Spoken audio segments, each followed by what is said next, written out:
Et nous allons maintenant nous intéresser au rôle de l'entreprise dans cette vitalité économique, l'entreprise citoyenne dont Benoît Hamon parlait tout à l'heure.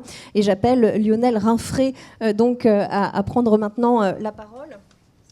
Alors Lionel Rinfret, vous avez de nombreuses casquettes, je vais les citer. Vous êtes vice-président de la CRES Île-de-France, président de France Active Île-de-France, vous dirigez PCG Consulting et vous avez fondé le groupe Arthur, mais c'est en tant que président du comité ESS du MEDEF que vous allez donc vous exprimer aujourd'hui et nous donner bien votre vision du rôle de l'entreprise démocratique dans la société. Alors au-delà du modèle de gouvernance dont on a parlé tout à l'heure en introduction, j'aimerais que vous nous expliquiez comment le modèle de l'entreprise peut évoluer pour être au service du bien commun, au service de l'intérêt général, comment on dépasse le clivage en fait intérêt privé bien commun, et puis comment le citoyen, on l'a dit, désabusé, peut retrouver la confiance dans un système de délibération collective.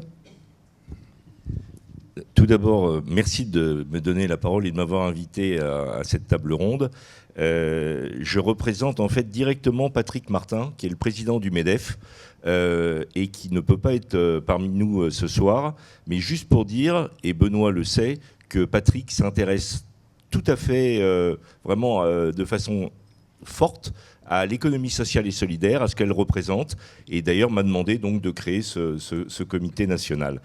Donc je suis content de le représenter et je vais essayer, je me suis interrogé sur le thème du débat de ce jour, c'est-à-dire la démocratie, la réparer. Alors réparer, je pense qu'il y a beaucoup de choses à faire en effet. Démocratie pour le monde de l'entreprise, autant la démocratie est un pilier fondateur de notre République, de toute organisation sociale, de toute organisation politique, autant l'appliquer le mot démocratie ex nihilo, ex abrupto à l'entreprise classique, ce n'est pas si évident que ça. L'angle qui peut permettre d'arriver à cette notion de démocratie, c'est l'implication de l'entreprise classique pour ses actions en faveur du bien commun et de l'intérêt général et de l'ensemble des transitions que nous sommes en train de vivre à l'heure actuelle et auxquelles l'entreprise prend toute sa part. J'ai quelques chiffres, donc je me suis permis d'avoir quelques notes également, parce que je ne les connais pas tous par cœur, juste pour dire que l'entreprise a considérablement déjà évolué. Il y a un constat à faire. L'entreprise actuelle n'est pas celle de Milton Friedman, qui la définissait comme la responsabilité de l'entreprise, simplement accroître ses profits. Voilà, donc vous voyez qu'on a quand même un petit peu évolué depuis, même si certains systèmes très libéraux peuvent continuer à promouvoir cette bottom line. Globalement, en France, en tout cas chez nos adhérents, nous MEDEF, 200 000 adhérents en France, 100 organisations territoriales, donc vraiment une hybridation du tissu national, tout comme l'ESS. C'est d'ailleurs avec ça que je fais des corrélations, et je le développerai dans un deuxième point. Le constat, l'entreprise actuelle, en fait, on lui demande, les concitoyens, nos concitoyens demandent 3 choses essentielles à l'entreprise. Premièrement, qu'elle s'engage dans la transition écologique. C'est le premier point qui est demandé à l'entreprise classique, figurez-vous. Et nous y répondons, je vais essayer de vous donner quelques chiffres en la matière. Qu'elle crée des emplois et partage la richesse, bien sûr. Et à ce titre, justement, il peut y avoir une notion de réparation, c'est important. Qu'elle propose un travail qui ait du sens. Et là, c'est toute la problématique de l'embauche des jeunes talents et de leur fidélisation. Les jeunes, quelle que soit leur qualité de formation, ne sont plus du tout intéressés par le fameux résultat net, mais par contre par le sens qu'on donne dans l'entreprise à leur travail et à leurs moyens d'agir. Pour commencer sur la transition, il faut rappeler quand même que la France possède le point de PIB le moins carboné des grandes économies de l'UE. 141 tonnes d'équivalent CO2 pour chaque $1 million de PIB, 2 fois moins que les États-Unis, 4 fois moins que la Chine. Et par rapport à nos voisins européens, nous n'avons pas honte non plus, puisque par rapport à nos amis allemands, on est 20% moins émetteurs et 12% que l'Italie. Je rappelle bien sûr que l'Allemagne et l'Italie sont à mettre en relation avec leur niveau industriel, qui est très supérieur en point de PIB à celui de la France. Donc il faut relativiser. Produire en France, donc, consommer français, faire croître l'économie française, créer de la richesse sur notre territoire, c'est donc mathématiquement contribuer à la décarbonation de l'économie mondiale. Et également, je tiens à rappeler que ceci se fait au prix d'investissements massifs du monde de l'entreprise. À l'heure actuelle, le gouvernement cherche 60 milliards entre d'éventuelles nouvelles taxations et des économies. Sachez que le monde de l'entreprise, depuis 3 ans, investit chaque année 40 milliards d'euros au titre de la transition, tout simplement par les nouveaux investissements qu'elle fait pour produire plus propre, principalement. Deuxièmement, le point sur l'emploi, etc. Entreprise, pouvoir d'achat.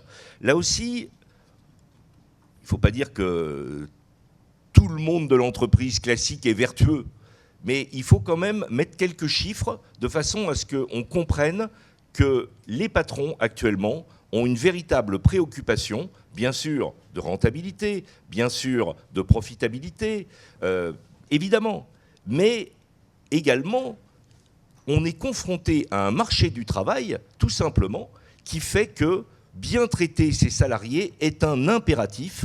Et de ce point de vue-là, en termes de gap sur les dernières années entre l'inflation et les revalorisations salariales faites lors des fameux grands rendez-vous annuels qu'on appelle les NAO, on constate à peu près un point d'écart positif, un delta d'1 point entre les revalorisations, disons 3%, et un niveau d'inflation, disons 2%. Avec en plus un SMIC qui, mécaniquement, suit bien entendu les processus de revalorisation liés à l'inflation.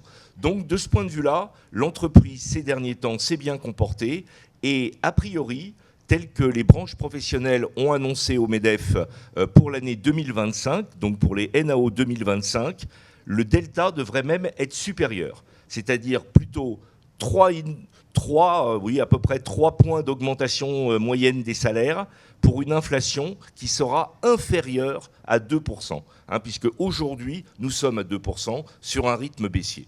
Alors, parler de points quand on parle de certains types de salaires, je sais que ça a un côté parfaitement indécent, parce que on sait qu'il y a beaucoup de travailleurs pauvres en France et que, évidemment, on a tous une espèce d'obligation morale d'améliorer ces situations. L'entreprise y prend sa part et quand on parle d'un point en global, évidemment, ça recouvre des situations particulières qui peuvent être nettement plus positives en fonction également de la taille des entreprises. Mais je tenais quand même à rappeler que l'entreprise faisait son boulot en la matière. Je vous passe l'ensemble des choses de rémunération qu'on me donne, parce que je vous dis, il y a des moments où il faut être un peu... Le temps file un peu modeste. Je vais être très court. Le sens du travail. Alors, l'entreprise et le sens du travail. Sachez que dans leur très grande majorité, alors c'est un chiffre qui recoupe celui de la désaffection des Français vis-à-vis du monde politique, figurez-vous que 77% des Français sont satisfaits de leur entreprise et du travail qu'ils y exercent. Voilà. Et également, nous sommes également dans une optique de conflit social relativement limité depuis 5 ans, avec un retour du dialogue social important, qui est d'ailleurs porté par Patrick Martin, qui en a fait une de ses 3 priorités, retrouver un vrai dialogue social. Le dernier point également, pour dire que l'entreprise n'a pas, mal évolué, c'est que la part dans la valeur ajoutée des entreprises consacrées au travail reste stable aux 2/3, c'est-à-dire 2/3 de la valeur ajoutée est consacrée aux salaires et autres rémunérations, alors que la distribution n'est que de 4%, et ce ça reste parfaitement stable, la politique de dividendes. Donc voilà, on voit quand même la grande différence entre ce qui est distribué et ce qui, bien sûr, contribue à la richesse de l'entreprise à travers ses salariés. Voilà pour ce qui est du constat actuel. Voilà, c'est l'évolution en fait de l'entreprise avec ses trois prismes et ses attentes de ses salariés, la transition, le partage de la richesse et un travail avec du sens. Voilà. Et sur ce qu'on peut, du coup, et ce qui est le thème de ce mois de l'ESS, améliorer pour amener encore plus de démocratie au sein des entreprises, les pistes que vous avez et que vous pouvez amener au sein du MEDEF. Voilà. Alors, en fait, pourquoi comité ESS ? Je dois vous dire que si je n'avais pas entre parenthèses, certaine ancienneté dans l'économie sociale et solidaire, comme président de France Active pour l'Île-de-France, France Active dont je salue le président d'honneur, ancien ministre Christian Sauter, qui est présent ici. Moi, je suis depuis 25 ans adhérent donc, de France Active, à travers un tissu associatif au départ sur les Hauts-de-Seine et maintenant au niveau de l'Île-de-France. Créer un comité ESS au MEDEF pouvait faire tousser certains d'entre vous. Or, il n'en est rien. Je vous affirme que Patrick Martin est parfaitement intéressé parce que tout simplement, il a compris que la voie de l'entreprise doit aller vers certaines valeurs portées par l'économie sociale et solidaire. C'est incontestable et on va le développer. Et il m'a demandé de créer ce comité pour surtout, informer nos adhérents sur ce qu'est l'ESS. Parce que, Madame la Ministre, vous le disiez dans votre propos, très peu de gens savent ce que c'est que l'ESS et savent quelles sont les structures. Qui sait qu'une mutuelle que vous représentez, Monsieur le Président, c'est de l'ESS. Qui sait que le crédit coopératif, c'est de l'ESS. Voilà. Et même... Parlons tout simplement du monde associatif, que tout le monde côtoie au plus près. Très peu de gens savent ce que c'est que le rôle de ces associations. Je rappelle, 75% en nombre, le monde associatif. Donc, informer nos adhérents de façon à ce qu'ils aient une vraie connaissance de ce que c'est que l'économie sociale. Après, leur apprendre à en tirer profit, c'est-à-dire organiser des rencontres. Donc, je vais créer des forums régionaux où il y aura face à face, d'un côté, le MEDEF régional avec ses MEDEF territoriaux qui recevront les CRES, qui sont donc les organes de l'économie sociale liés au même territoire, et bien entendu, entreprises classiques et structures de l'économie sociale qui se rencontreront dans des tables rondes afin que l'entreprise puisse s'imbiber des valeurs et surtout des innovations sociales portées par les structures de l'économie sociale. C'est très important. C'est très important pour faire évoluer l'entreprise. Elle ne peut évoluer sur les valeurs qu'à travers de nouvelles politiques RSE, RTE. Je rappelle, RSE, responsabilité sociale, sociétale donc de l'entreprise. RTE, la même responsabilité mais territoriale. On commence à en parler et elle est fondamentale. Parce que si on veut que les entreprises se lient à leur monde autour d'elles, sur leur territoire, fassent travailler le monde associatif, il faut que cette politique RTE soit mise en avant. Donc vous voyez, il y a un nombre de potentiels d'évolution considérables. Ça va prendre un certain temps, mais je me lève tous les matins, moi aussi, avec beaucoup d'énergie, comme vous pouvez le voir, et tout simplement parce que ça fait exactement 25 ans qu'au niveau local, en faisant de la politique locale, au niveau départemental, avec le travail des préfectures et également de l'association France Active. Et maintenant, il m'est donné au niveau national de pouvoir continuer à rapprocher ces deux économies.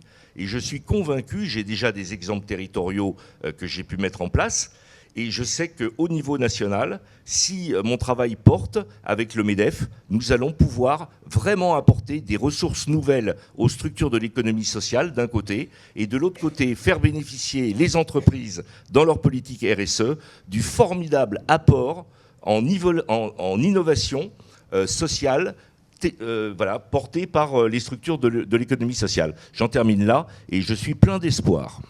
Merci beaucoup Lionel Rinfret.